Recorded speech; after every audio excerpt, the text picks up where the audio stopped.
A saúde no Brasil agoniza com a falta de 54 mil médicos. Nossa média de doutores por habitante é metade do que na Argentina e bem distante do número dos países desenvolvidos.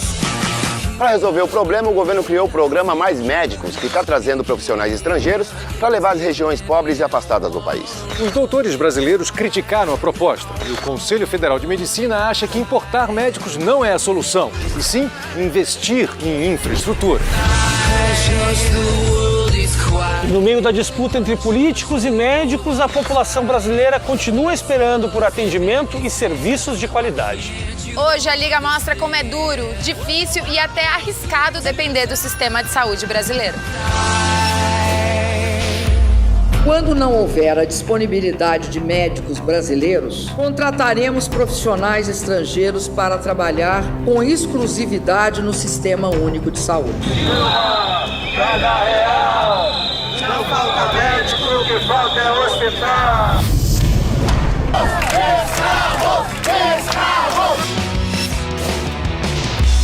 80% dos atendimentos médicos não precisam ser feitos em hospitais, podem ser feitos nos postos de saúde. Hoje eu estou aqui em Capão Redondo, um bairro da periferia de São Paulo, um bairro muito humilde, para passar um dia com o Matias. O Matias é um médico argentino, estrangeiro, que trabalha por aqui e hoje a gente vai conhecer o dia a dia dele. O senhor é o Matias? Eu sou o médico. Você não é argentino com esse sotaque? Sou. Você é brasileiro. Ele não vai embora, não. Ele fica. Esse aqui é o posto de saúde, né? E 7 horas já tem esse movimento todo, assim. Já, o movimento acontecendo. Em todos os lugares que a gente passa, é cheio de gente sentada, esperando atendimento. É impressionante. Você aqui está coordenando a turma para as visitas da tarde? Para visita da tarde. E dá para entender esse argentino aí, gente? Com certeza. Hein? No começo era outra coisa. Ah, é? Já atendi paciente que, por exemplo, saem daqui do consultório e vão pegar um medicamento lá embaixo na farmácia. E eu estou por aí sempre dando volta e ele falando: o que esse gringo foi que falou? Eu tento sempre, né, de perguntar se entendeu tudo, se ficou claro. Já aconteceu erros, assim, de você falar uma coisa, a pessoa não entendeu, ter que perguntar? Na inversa, na verdade. Tipo, o paciente aqui usa muita gíria. Já chegou o paciente perguntando ou falando que queria fazer um exame para ver quando que ia bater as botas. E eu fiquei pensando, que bater as botas, não sabia. Tem algumas dessas, né, travas enquanto barreira linguística, mas que você vai aprendendo. Eu já fiz um dicionário daqui do Capão Redondo para ir. O dicionário do Capão Redondo, é? Olha só.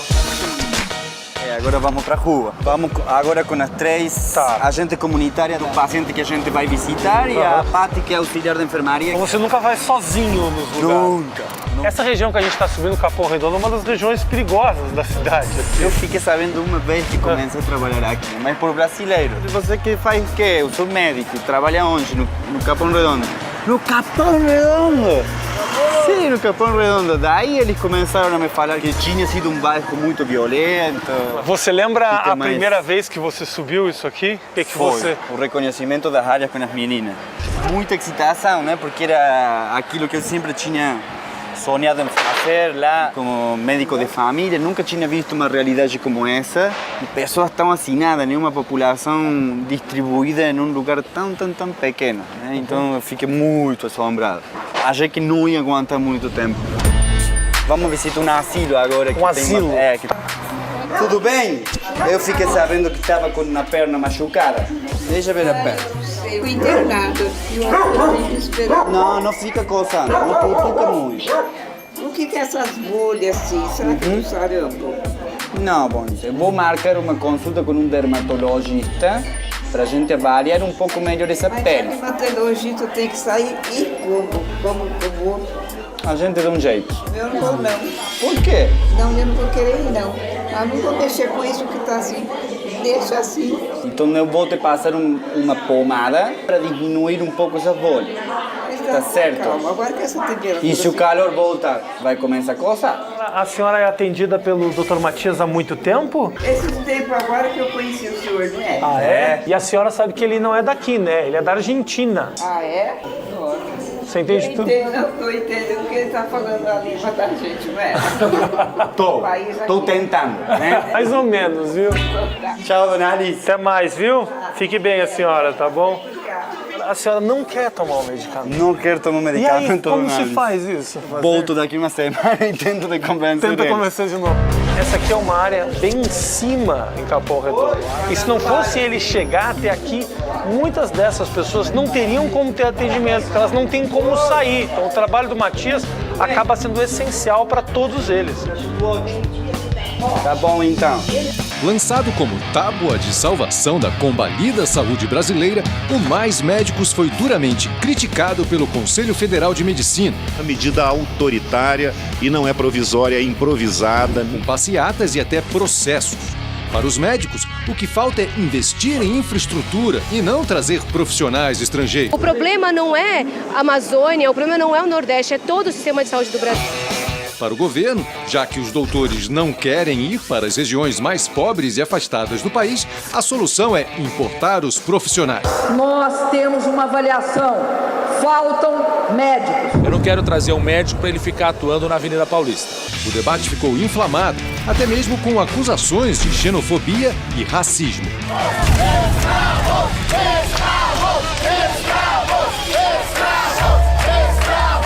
Sob protestos, mas com o apoio da população, o projeto foi aprovado no Congresso e mais de 1.000 médicos já estão trabalhando, sendo 484 formados no exterior com registro provisório em regiões de extrema pobreza, em 151 áreas metropolitanas e nas periferias de 20 capitais. Não falta médico, o que falta é hospital. Os manifestantes colocam um caixão com a imagem do ministro da Saúde, Alexandre Padilha. Aqui na frente a gente tem grandes medalhões da medicina. Por que vocês são contra? Somos contra o formato. Primeiro, médicos sem concurso, remunerados por bolsa, sem direito trabalhista. Segundo, médicos importados, sem direitos trabalhistas, sem revalidação, o que faz com que esses médicos fiquem limitados a uma área geográfica. É uma coisa muito próxima do trabalho escravo. O governo está colocando que está faltando médico. Isso é verdade ou não? Mentira. O que está faltando é estrutura. Mas para a população falta médico. A população vai no posto e muitos postos não tem os médicos lá. Não tem médico porque se os médicos estiverem lá, não tem condições de trabalho. Fala que trazer mais médicos para resolver o problema da saúde, igual contratar cozinheiros para resolver o problema da fome. Não tem comida para eles cozinharem. Eles não fizeram mercado, eles não têm estrutura para servir o alimento para a população. É igual falar que comprando torneira, eu vou resolver o problema da seca no Nordeste. Não adianta, a torneira, o cozinheiro, o médico, é só o que aparece. Tem muita coisa por trás. Essa coisa de que falta médico no Brasil não é verdadeira. Na verdade, o Brasil tem 2 médicos por 1.000 habitantes, que é um número igual que tem no Canadá. O que se confunde é a dificuldade na contratação de médicos no serviço público com falta de médicos. São coisas diferentes. Mas por que é difícil contratar médicos no serviço público? Porque não há uma política pública para atrair o médico para o serviço público. Para entender melhor as reivindicações dos doutores brasileiros, Rafinha desembarcou em Brasília para entrevistar o cardiologista Roberto Luiz Dávila, presidente do Conselho Federal de Medicina, o órgão responsável por fiscalizar e conceder o registro dos profissionais e o principal inimigo do Mais Médicos. O senhor acha que faltam médicos? Então, o Brasil não está dentro dos países que têm falta de médicos, não faz parte. Mas, doutor, 0,7 no Nordeste. O Brasil, 2. E aí nós entramos na questão que nós estamos denunciando há muito tempo. Há um grande problema de distribuição desses médicos. 70% desses médicos estão na região sul-sudeste. Nunca houve uma política pública de interiorização. E essa do Mais Médicos não é uma política pública de interiorização. Sabe por quê? Porque não vai fixar médico no interior. São intercambistas que vão e voltam. Mas nesse momento tem um camponês com um caroço na garganta que ele acha que é uma mordida de marimbondo. E qualquer médico pode apontar e dizer: você vai para o hospital nesse momento, ou eu vou te levar, ou eu vou trazer alguém para te buscar, porque isso é um câncer. Então, mesmo que eles sejam de passagem, há uma importância muito grande desse médico lá, sendo ele brasileiro, estrangeiro, e hoje em dia ele não está lá. Segundo o Ministério da Saúde, a relação de médicos por habitantes no Brasil é muito desproporcional. Enquanto apenas 4% dos profissionais registrados trabalham no norte, 57% estão na região metropolitana de São Paulo. A solução imediata para amenizar essa desigualdade foi importar os doutores.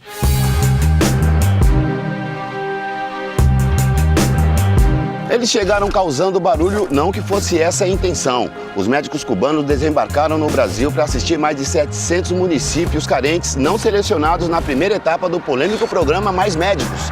Mas quem são esses cubanos? A Liga está aqui em Brasília e vai conversar com o Dr. Angel. Como é que vai? Tudo bem? Bom dia, tudo jóia? Jóia. Sou médico, especialista em medicina geral integral. Já estou com 17 anos de experiência. Você deixou família assim, mulher, filhos? Eu deixei minha mulher, meus 2 filhos. Eu tenho filhos. Você tem 2 filhos? 5 anos e 13 anos lá em Cuba. Mas não se pode trazer a família? A família tem que ficar lá mesmo. A gente não pode carregar com ela para cá. Sabe, Cuba está prestando colaboração médica em mais de 60 países no mundo. E aí não se escolhe lugar também, né? Não escolhe, não.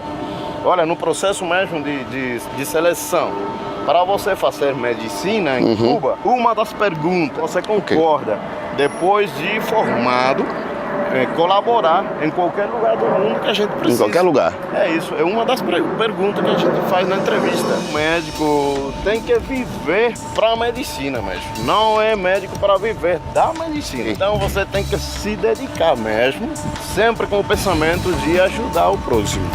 Um mês, o Dr. Angel deixou Brasília e já está trabalhando em Tocantinópolis, Tocantins, atendendo 32 aldeias indígenas. Mônica Iose, nossa repórter convidada, fez uma longa viagem de 15 horas para conhecer a nova casa do nosso médico cubano. Finalmente, depois de uma viagem bem longa, cansativa, a gente conseguiu chegar aqui em Tocantinópolis. Agora, eu tô chegando na casa do Ángel. Ele trabalha mais especificamente com as comunidades indígenas dessa região. Ángel! Alô, gente! Oi! Tudo Bom bem? dia! Dá licença. Essa aqui é a nossa mansão agora. Moram você e o enfermeiro? E o enfermeiro, Joaquim Felipe. Mas a gente tem um novo nome.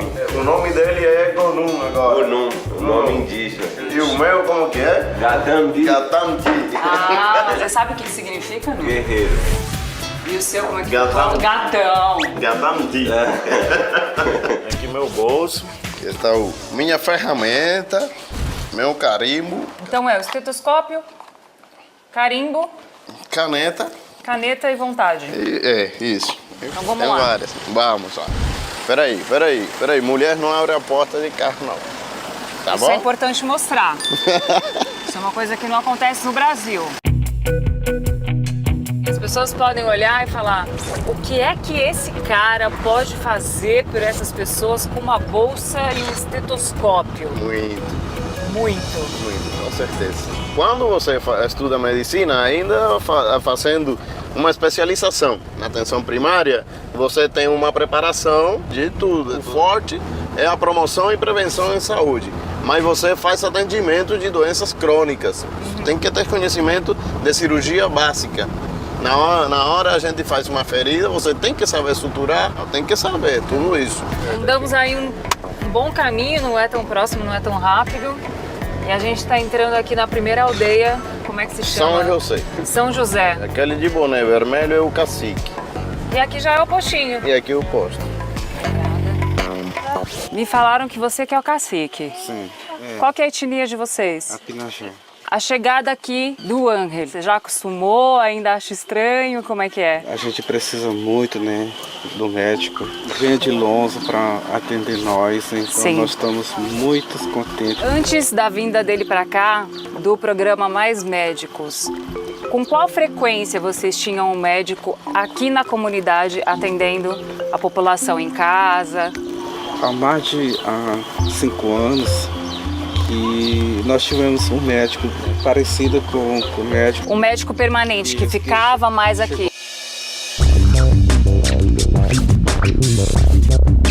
Qual é o risco que o nosso país está correndo? Para você ter uma ideia, na Venezuela havia médicos, supostamente médicos cubanos, que depois se descobriu que eram motoristas de táxi. Então nós corremos o risco de entregar nas mãos de médicos que, na verdade, não estão preparados para o cuidado da população brasileira. Você já sentiu preconceito nesse teu trabalho sendo um estrangeiro, sendo um argentino em algum momento? Só agora, com a chegada dos médicos de fora. Agora como que o povo começa a entender que eles têm risco de ser atendidos por médicos que não sejam bem formados. Então a primeira foi agora na última campanha de vacina que teve. Um pai pediu para eu olhar a carteira da criança e eu vi que estava completa. Então eu falei, hoje só atualização de vacina, não precisa atualizar nada. Daí eu fui embora e o dentista viu que ele ficou um pouco preocupado com o que eu tinha falado, será, não será? Perguntou para ele, esse médico cubano está certo? Ele sabe olhar calendário de vacina? E daí o dentista falou, não, ele não é cubano, ele se formou agora, ele revalidou o título e o calendário de vacina está completo, está certo, pode ir embora. Daí o paciente ficou tranquilo e foi embora. Parece uma enfermaria de frente de batalha. Coisa da guerra da Síria, do Afeganistão, do Iraque. É a impressão que você tem quando entra no pronto-socorro desse tipo. A gente viu algodão com sangue no chão, luva. Existem ratos, insetos. Afronta a dignidade humana, mas é melhor atender assim do que não atender.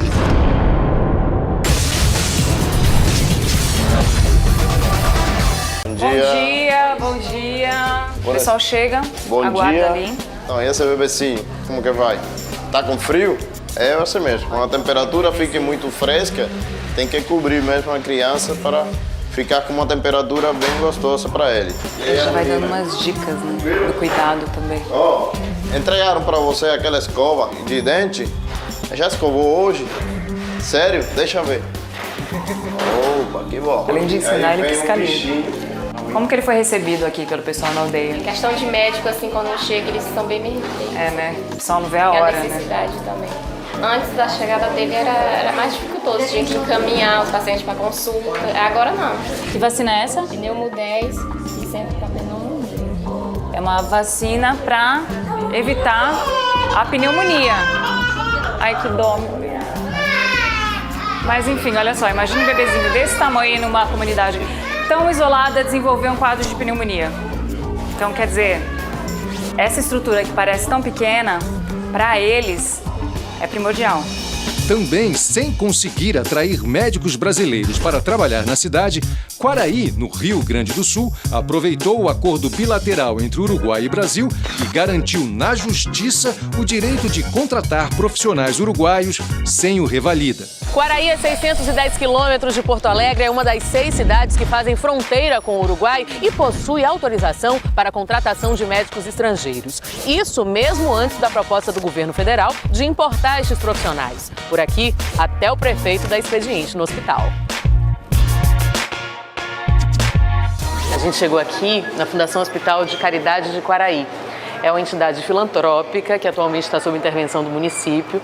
O prefeito, doutor Ricardo, também atua aqui. Então ele faz cirurgias aqui também. Licença, doutor. Quantos pacientes hoje, hein? Um monte. O senhor é o único cirurgião daqui? Tem mais um outro colega. Já hoje precisaria mais um cirurgião. E o que o senhor atribui à dificuldade de trazer médicos brasileiros para o interior do país? Começa pela formação. Eu sou egresso de uma faculdade federal.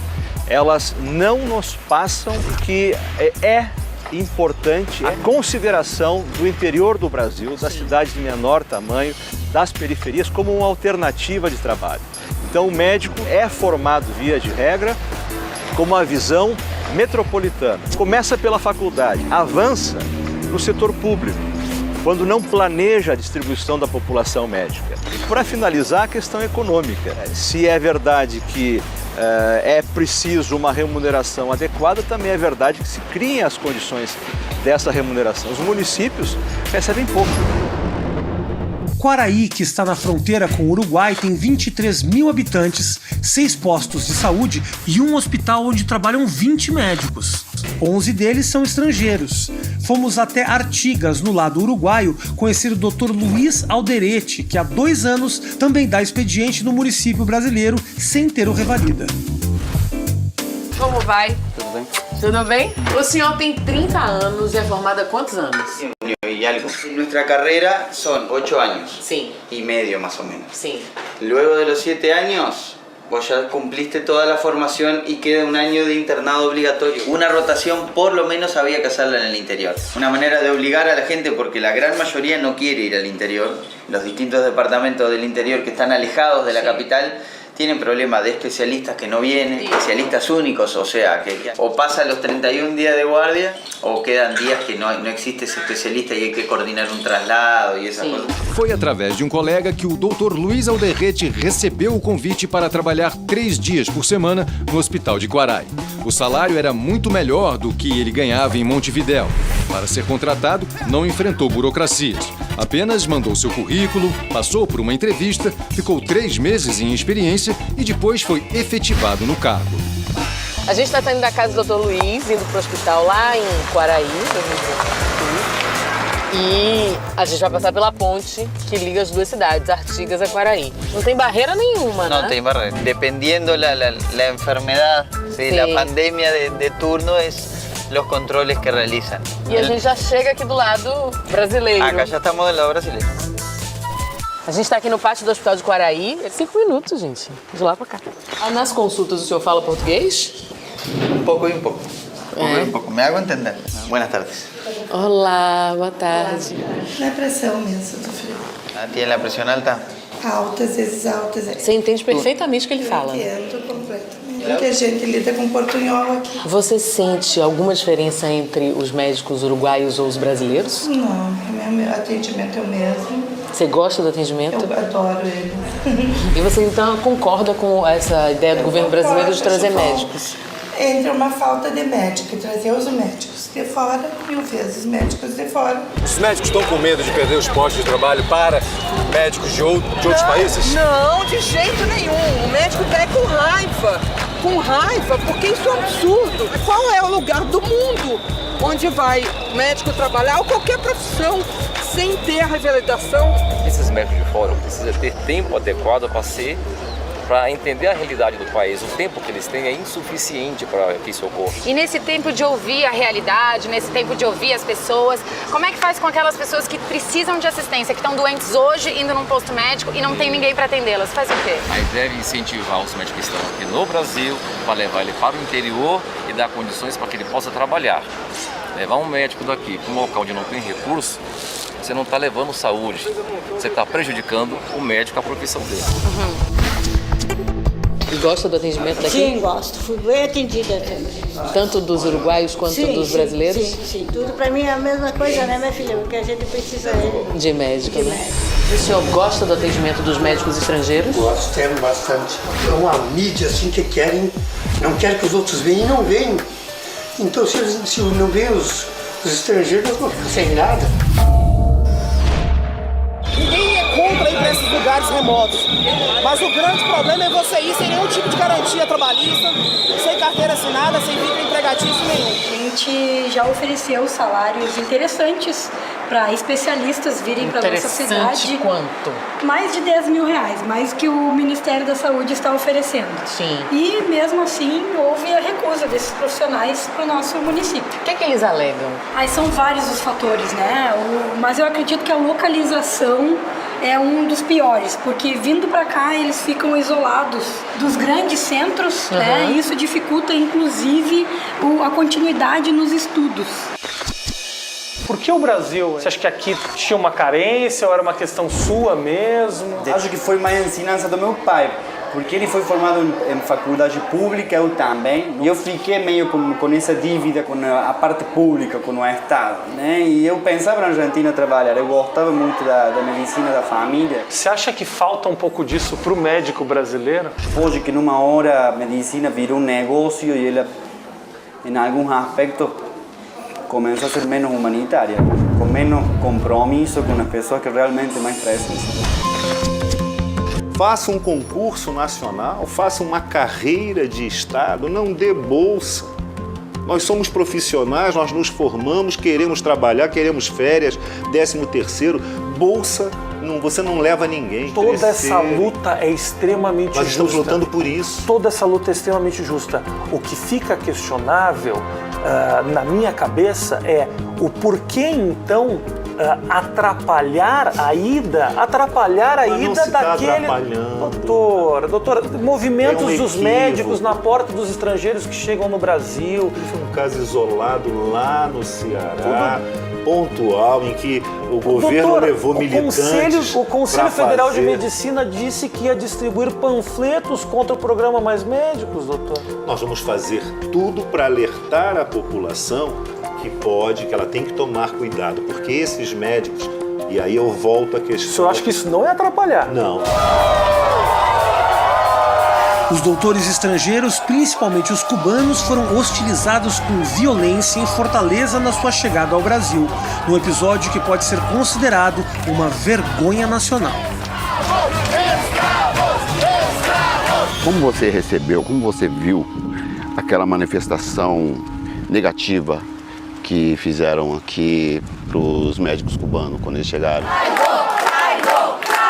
Eu acredito que ninguém daquelas pessoas que estavam lá era médico, nenhum era médico. Eu até falaria que é gente pagada mesmo, que não é sentimento puro. E aí colocaram interesses pessoais, interesses políticos, essas coisas. Isso não te tirou a vontade de continuar no programa? Ao contrário, eu fiquei fortalecido para demonstrar que a solidariedade é muito mais forte do que qualquer uma coisa dessa aí. Entre os médicos que vieram do exterior, vieram os médicos portugueses, espanhóis, eles não sofreram tanto preconceito quanto os cubanos que chegaram no Brasil. Teve até aquele fato lá no aeroporto de Fortaleza que foi uma vergonha. O que vocês acham disso? É uma vergonha pra gente também. Mas já que estão vindo, abriu oportunidades, as pessoas foram chamadas para isso, eu acho que tipo de preconceito, repúdio, não. Ninguém foi... Não compactuaria com uma coisa desse tipo. Como que vocês viram essas reações, essas manifestações contra a presença de vocês aqui no Brasil? As democracias são assim. As pessoas, quando têm direito a falar as coisas que pensam, as coisas que querem, podem fazer. Nós não ficamos preocupados por isso. Há mais pessoas que não querem. O povo fala 60%, 70% que apoia o programa Mais Médicos. Estamos entrando por uma viela para subir na microárea 27. Cuidado do chão aqui. Nossa, não tem luz nenhuma aqui. Olha, você vê onde é que nós estamos entrando agora? São 2 horas da tarde. Desliga a luz aí pra mim, Felipe, só pra mostrar mais ou menos. Olha aqui, ó. Dá pra ver absolutamente nada. A gente tem lixo espalhado pelo chão, tem umidade pra caramba. Acaba tornando o teu trabalho mais frequente ainda numa área como essa, assim? Lógico que sim. Além de que aqui a pessoa vive muito assinada, né? Então, por exemplo, a gente tinha um alojamento aqui por perto, onde moravam 11 num quartinho só. Então, um tinha conjuntivite, os 11 tinham conjuntivite. Entendi. Um tinha diarreia, 11 tinha diarreia. Oi, tudo bem? Tudo bem. Tudo isso tem muito a ver, né? A parte ambiental, a parte de esgoto. E essa região aqui, como é uma região muito pobre, acaba sendo uma área que exigiria mais cuidado ainda, né? Lógico. Aí o médico, por sua formação, ele é meio limitado, então precisa trabalhar na equipe. E não muitas vezes tem disposição dessa equipe. Você visita, agenda consulta e faz tudo que está no teu alcance, mas você vê que a mudança da realidade da família não muda muito. Há uma impotência, um desespero, uma sensação de tristeza no dia a dia forte, né? Naquele que realmente se envolve na causa. Dá licença, Marli. Pode entrar. E aí? Como que o filhote está? Tá bem. Eu queria só escutar ele para ver se melhorou do broncoespasmo que estava tendo ontem. Tá. Para ver se está respirando um pouquinho melhor e eu fico tranquilo. Tá ok. Ficou com febre ou algo, Marli? Não, né? Não. Está respirando melhor. Tá ok. Fica tranquilo.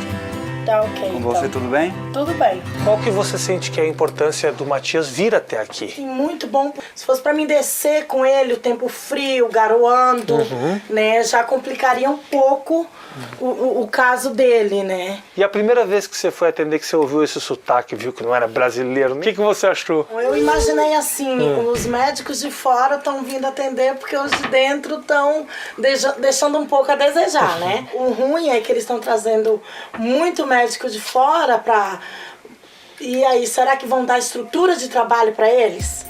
É o que eu penso, porque assim, senão vai ser mais gente para fazer mais greve nos hospitais, etc. Se você sente que faltou alguma coisa de estrutura, não do médico, mas de estrutura. É um exemplo, ele mesmo fez um pedido de uma ultrassom e já tem tanto tempo na espera que outro dia me ligaram perguntando se eu queria continuar na fila de espera. Mas em relação ao trabalho dele e da equipe do posto, eu não tenho o que dizer. Perfeito. Aprovado, moço, então? Ah, sim. Mesmo ele sendo argentino. Então, é o defeito dele, né? Entendeu?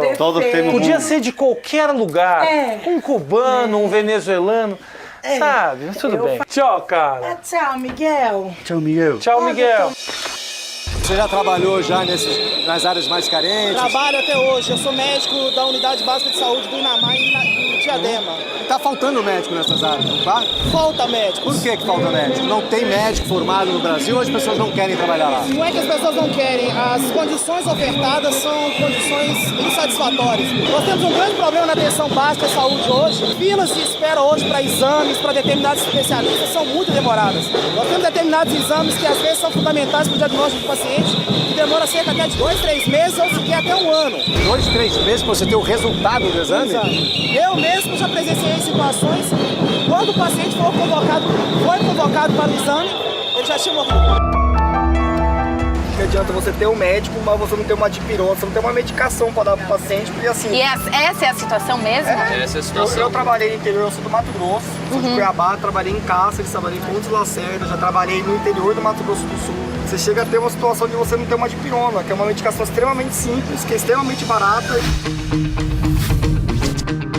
E o friozinho na barriga de pensar onde vai trabalhar, chegar o momento de ir? Isso é um reto, somente. É. Mas nós vamos adaptar isso. Não tem jeito, tem que ir. Não tem medo, não. Bora lá. Aqui é o teu lugar de trabalho. Aqui a gente faz o interrogatório e para cá, então, a gente faz o reconhecimento. Tem aí a marca. Então, aqui a mesa ginecobstétrica. Se chega o momento de parto, a gente tem que fazer. Não. Espero que não seja desse jeito. Sim. Porque é o objetivo nosso. Acompanhar a mulher desde o momento da gravidez até o momento que fique próxima do parto para encaminhar. Sim. E que o parto aconteça em um lugar com melhores condições. Sim. Qual é o nome da senhora? E o que está acontecendo com a senhora? Eu fico com pressão alta. Há quanto tempo que está com essa doença? 4 meses. Está tomando algum remédio? Estou tomando. Há 4 meses que ela passou por esse médico, ela tá tomando esse medicamento e desde então ela não teve mais nenhum tipo de acompanhamento e hoje a gente vê que a pressão dela continua muito alterada. O problema é esse daí, o acompanhamento do paciente. O hipertenso, quando começa com o tratamento, tem que ter uma avaliação de 15 em 15 dias. Então, por enquanto, a gente vai fazer essa avaliação e semanalmente a gente vai acompanhar ela. O Conselho Federal de Medicina diz que quase 13 mil leitos foram desativados na rede pública de saúde desde 2010. Faltam equipamentos, remédios. A espera por uma tomografia pode levar meses. E nos serviços de urgência a situação é pior, colocando em risco a vida dos mais necessitados. Entramos com uma câmera escondida no Hospital Regional Sul de São Paulo, que faz em média 5 mil atendimentos por mês, para confirmar as denúncias de médicos e pacientes sobre as condições precárias de trabalho e atendimento. Doutor, quais são as reais condições de trabalho para os médicos no SUS? Faltam equipamentos, faltam exames, faltam medicamentos, faltam profissionais especializados. Então, as condições de trabalho para atender a saúde da população no SUS hoje são muito difíceis.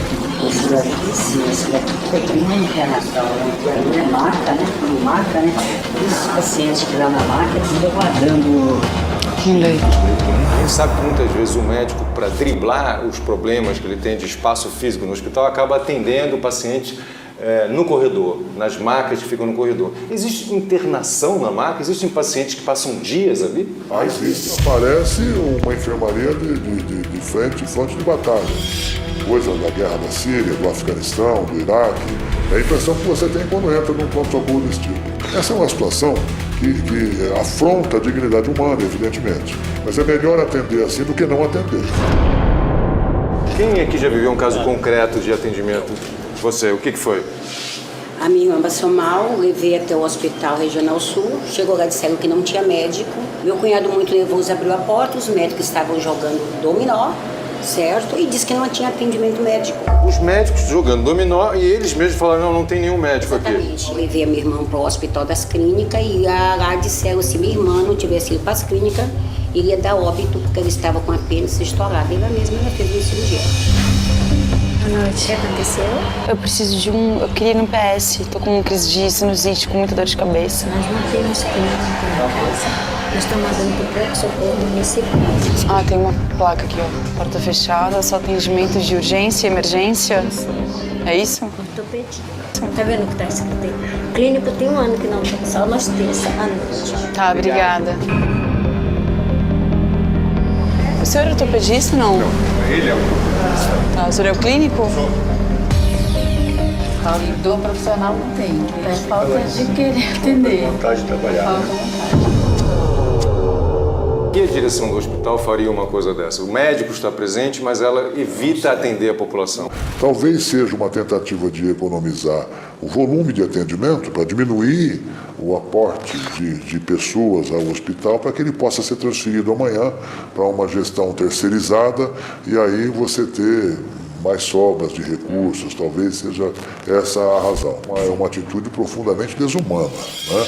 O que caracteriza a falta de humanização no atendimento à saúde em São Paulo. Como é que é a situação da limpeza do hospital? Você não tem uma política de treinamento dos funcionários da empresa de limpeza para fazer a desinfecção, a limpeza adequada do ambiente hospitalar. Vou falar pra você que assim, higiene é péssimo. A gente viu algodão com sangue no chão, luva. Higiene mal feita. Mas pode acarretar uma infecção para o paciente. Sim, com certeza. Existem ratos, insetos, que também não são combatidos de maneira adequada. No ambiente que existe, ratos pequenos, grandes, e esta é uma marca do hospital. É uma marca, não é uma exceção, é uma regra. É uma regra. Você tem ratos em grande quantidade ali dentro. Aqui é a única sala? Raio-X. Todos os equipamentos funcionam bem para atender? Não posso dizer se tudo funciona bem. Sempre tem estado que não é ideal, né? A gente opera com o que a gente tem disponível. Só tem eu de técnico. Eles fazem remanejamento do profissional de raio-x de tomo, né? Uhum. Então eles trabalham sobrecarregados também. Uhum. E eu acho que isso não deve. Você tem o raio-x com limitações, tem uma tomografia que também funciona precariamente quando não está quebrada. E quando funciona, você não tem o laudo da tomografia, você não tem um ultrassom, você não tem esfigmomanômetro, que é esse aparelho de pressão, não tem um estetoscópio, você não tem um termômetro. Peraí. Até agora o senhor não falou de nenhum equipamento assim mirabolante. O senhor está falando de estetoscópico, equipamento manual para tirar a pressão. De língua para ver a medo. Aquele palitinho de sorvete para baixar a língua para ver. Não tem isso. Não tem. Essa obra é uma obra que custou 17 milhões de reais. Tem 2 elevadores, 3 andares, 17 milhões. Isso aqui não está funcionando nada. 17 milhões e não tem nenhum paciente aqui. Não tem nada. Fechado. Ah, o elevador funciona. Pra ninguém. Só pra energia. Depósito. Virou, na verdade, um depósito de sucata. Maca quebrada. Tem quantas macas, mais ou menos, aqui? Nossa, isso. Isso tudo não vai pra conserto? Não. Por quê? Tem que cobrar. Esse projeto já começou. Eu estou sendo testemunha da união de especialistas médicos de diferentes nacionalidades, mas com um único objetivo: curar pessoas. Você tem equipamentos importantes que poderiam estar sendo utilizados e não são. Quantas ambulâncias atendem no hospital? Eu não tenho, só tem essa. Não saída deve estar até quebrada. Mas da maneira como o senhor fala, parece que todo o sistema está jogando contra a população. Infelizmente está.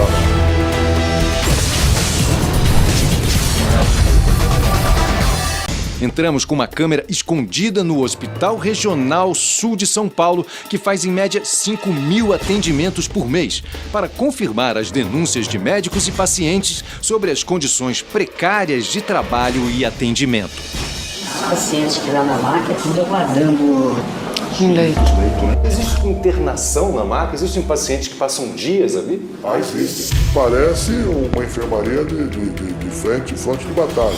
A gente viu algodão com sangue no chão, luva. Existem ratos, insetos, afronta a dignidade humana. Mas é melhor atender assim do que não atender.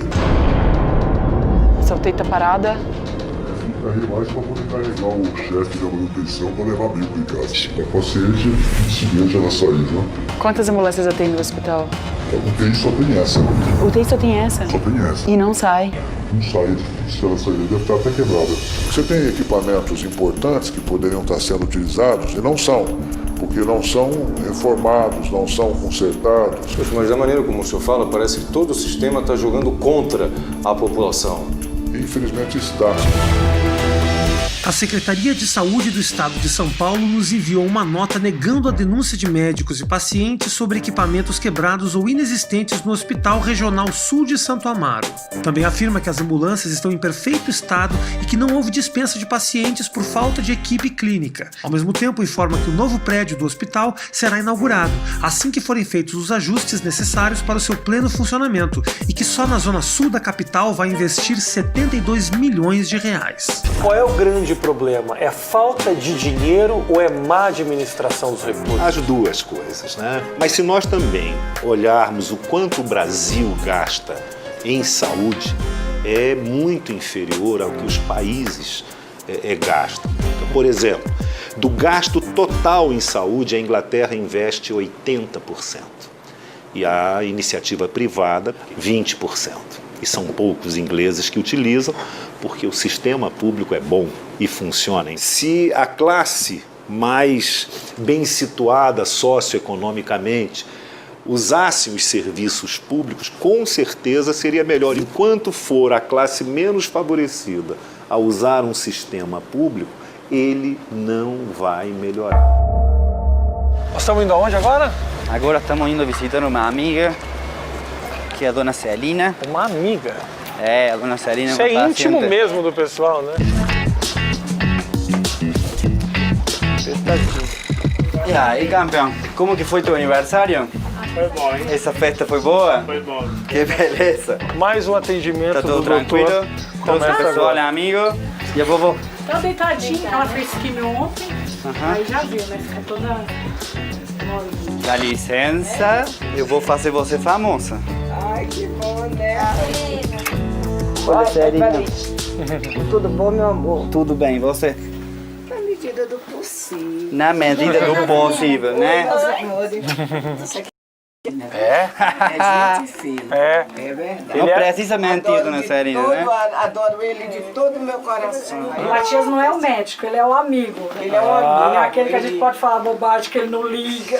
Ele anima muito a gente, me anima demais. Eu deixei de ser branca para ser franca, meu amor. Se ele não fosse bom, eu dizia. Precisa falar agora que tua pressão está alta ou não? Tomou medicamento hoje ou não? Não tomei. Ô, meu amor, sem aquele azulzinho. O azulzinho. O azulzinho e esse daqui. Sim, no remédio de pressão? Há quantos dias, dona Celina? 2 dias que acabou. Porque eu ia ontem, mas como ela teve químio, aí não deu pra mim descer. Tá. Aí hoje... Falem para Luciene, falem para alguém, mas não fiquem sem medicamento. Eu te falei que o caminho que a gente ia, esse percurso que a gente ia ter com tudo isto é longo. Eu te prometi que ia te acompanhar em todo esse processo e continua sendo assim. Então vamos passo por passo. O próximo é fazer a tomografia e fazer esse endoscópio e voltar com o cirurgião. Mas eu tô com medo. De quê? Porque ele, quando foi para mim operar, eu ia operar dia 22 de abril. Aí ele falou, pessoas que têm 25 anos, ele dava 50% assim de... Né? Mas isso é só número, dona Celina. Mas só o cirurgião falou, meu Mas só número, eles só falam de número. Mas eu, como tinha 71 anos, ele me dava 20%. Aí eu fiquei... Eu ainda estou pedindo a Deus para me dar mais uns 2 anos de vida, Você né? vai ter, fica tranquilo. Então. Bom, Celina, deixa eu ir embora com esse pessoal. Muito obrigada. Dá um abraço para mim. Agradeço de coração. Obrigado. Um beijo, um abraço. O atendimento que o médico de família, ele sendo argentino, sendo cubano, de qualquer lugar, ele é muito próximo, né? Essa proximidade que o Matias tem com os pacientes é uma coisa emocionante, assim, porque é realmente um trabalho muito completo de médico, que não é apenas aquele que faz a terapia com medicamentos, é também aquele que faz parte do dia a dia da casa. Você acha que falta estrutura ou falta médico? Duas. O sistema público de saúde é muito precário e com certeza também são necessários mais médicos, porque uma população, para mim, de quase 4.000 habitantes, fica muito difícil eu dar uma atenção que eles realmente precisam. Mas ao mesmo tempo essa tua visita não precisa de tanta estrutura? Quanto à visita, não. E muitas vezes a visita é, como vocês viram na Dona Celina, é uma questão mais social, é a parte psicológica dela se sentir contida, apoiada. Eu acho que é uma parte super importante do tratamento da paciente. Então agora, essa primeira parte do atendimento aqui no posto acabou. E agora? Agora vamos fazer uma visita domiciliar para compreender maiormente como é a vida mesmo dentro da família. Para ver se existe ali um mínimo de saneamento básico e de cuidados com a alimentação, é isso? Isso. Então bom, então vamos lá. Bora lá. Dá licença. E aí, como que está todo? Meninazinha que, de vez em quando, ela tem problema de asma. É um processo alérgico e está muito relacionado com o ambiente. Se você tem cachorro, tem gato... Tem cachorro, duas, e um gato. Você sabe que o cachorro tem que ficar a maior parte do tempo fora da casa, porque ele é portador de muitas doenças. A gente percebe como que é um trabalho mesmo de repetição, de reforço, porque essa ideia do tratamento como continuidade, da importância disso, eles realmente não têm, né? Então o trabalho dele é quase de professor mesmo, de insistência. A gente já está chegando aqui perto do centro cirúrgico para acompanhar esse procedimento, essa cirurgia, que é de um cisto no pulmão dessa paciente, né, doutor? Cisto hidático. O senhor fez uma especialização em Montevidéu específica para cuidar dessa patologia? É uma doença que é muito frequente aqui na nossa região. Só que o que a gente vê é que uma doença que, em lugares onde existe uma preocupação maior com a saúde pública, a exemplo do Uruguai, nosso vizinho Uruguai, ela praticamente já está erradicada. São medidas sanitárias extremamente simples e é uma doença que está aí. É uma vergonha para o Brasil ter uma doença de combate tão simples, tão negligenciada. Bom, a gente vai trocar de roupa para acompanhar essa cirurgia. Então vamos lá. E essa sala de cirurgia temos o senhor gaúcho brasileiro, temos o anestesista Dr. Juan, da República Dominicana, formado em Cuba, temos o Dr. Martim, que é uruguaio, formado em Cuba, e os demais profissionais que são brasileiros. Isso. Você é daqui, do Rio Grande do Sul? Sou daqui. Gosta dessa ideia de trazer médicos de outros lugares para o Brasil? Ah, sim, nós necessitamos, né? Que a nossa carência na parte médica tá terrível, o povo tá precisando. O senhor acha que essa prova, tendo reprovação de 90%, ela está justa, ela está equivocada? Não, ela está justa. Parte dessa prova foi aplicada a alunos brasileiros, até como um teste, e a aprovação foi de mais de 70%. Eu acho que se eu fosse recém-formado e vou fazer essa prova, eu não consigo passar. Eu estava muito bem treinado. Doutor Martim, há quanto tempo o senhor trabalha aqui em Quaraí? Um ano. Eu vim trabalhar em Artigas primeiro, e aí surgiu a possibilidade de trabalhar aqui no Hospital de Quaraí. A gente foi invitado pelo Dr. Ricardo. O senhor se formou em Montevidéu? Não, eu me formei em Cuba. Então o senhor é uruguaio? Estudei em Cuba. Estudou em Cuba e trabalha no Brasil. E trabalha no Brasil. No Brasil. Se o senhor tivesse que fazer o Revalida, o nosso, o senhor faria para atuar em outra parte do país? Não, eu faria. Eu sei que teria que estudar muito, né? Tem muitos temas para repassar. Medicina é e uma profissão que tu está todo o tempo aprendendo e repassando o tema, tu teria que fazer isso aí. Esse projeto já começou. Eu estou sendo testemunha da união de especialistas médicos de diferentes nacionalidades, mas com um único objetivo: curar pessoas, promover saúde, trazer serviços de qualidade. Não interessa de onde eles vêm, se a formação e o serviço que eles prestam. Me diz uma coisa, você é a primeira vez no Brasil? Não, não é a primeira vez, não. Eu estive aqui já há 3 anos, desde o ano 2002 até o 2005. Desde a primeira vez e nem agora, você fez o Revalida? Nem a primeira nem agora. O que você acha do Revalida? A medicina cubana é reconhecida no mundo inteiro. Sim. Como é possível que a gente precise de fazer uma revalidação, testar o médico para provar seu conhecimento? Se ele ainda está apto a exercer a função? É isso, eu acho isso muito chato, viu? Mas eu não critico. Sei. Cada um faz suas regras. O Revalida é a prova criada pelo governo federal em 2010 para que os médicos formados no exterior possam trabalhar no Brasil. O exame acontece apenas uma vez por ano e tem 2 etapas eliminatórias. A primeira fase tem 110 questões objetivas e 5 discursivas. Já a segunda, prática, avalia as habilidades clínicas do candidato. Mas para fazer parte do Mais Médicos, os profissionais passam apenas por um curso de capacitação com provas bem mais simples. E essa diferença também aumenta a polêmica com relação ao programa. Existem faculdades de medicina hoje, por exemplo, na Bolívia, que parece um curso de colegial. Não tem aula de hospital, tudo na apostila, passou no exame e dá diploma de médico.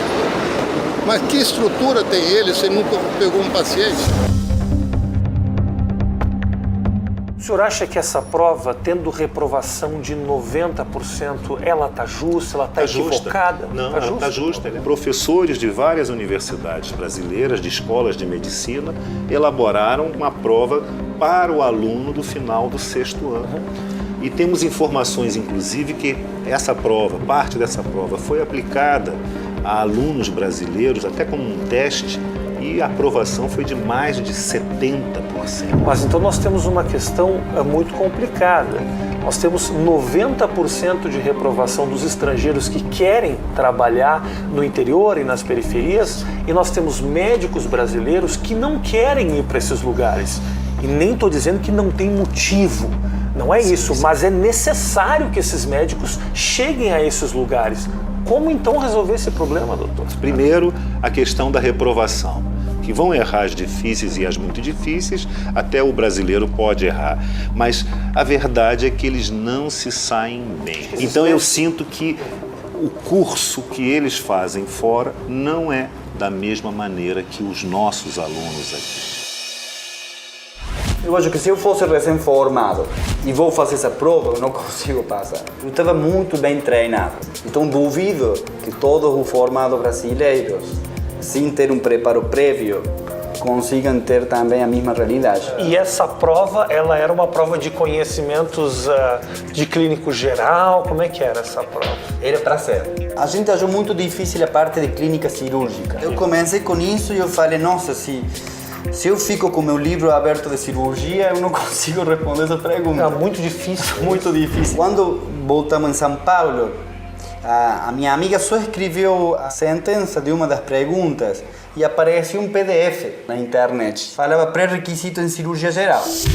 Ou seja, eram perguntas feitas para médicos já cirurgião que estavam se subespecializando em cirurgia plástica, cirurgia torácica, cirurgia Você quer me dizer que as perguntas, algumas dessas perguntas eram perguntas de especialistas? Claro, isso era pergunta para especialistas. E aí o que você fez? A minha amiga, que prestou um recurso falando o que estava acontecendo, blá blá blá, e eles aceitaram o recurso e esse ano foi cancelado as 10 perguntas. Foram dadas para todo mundo.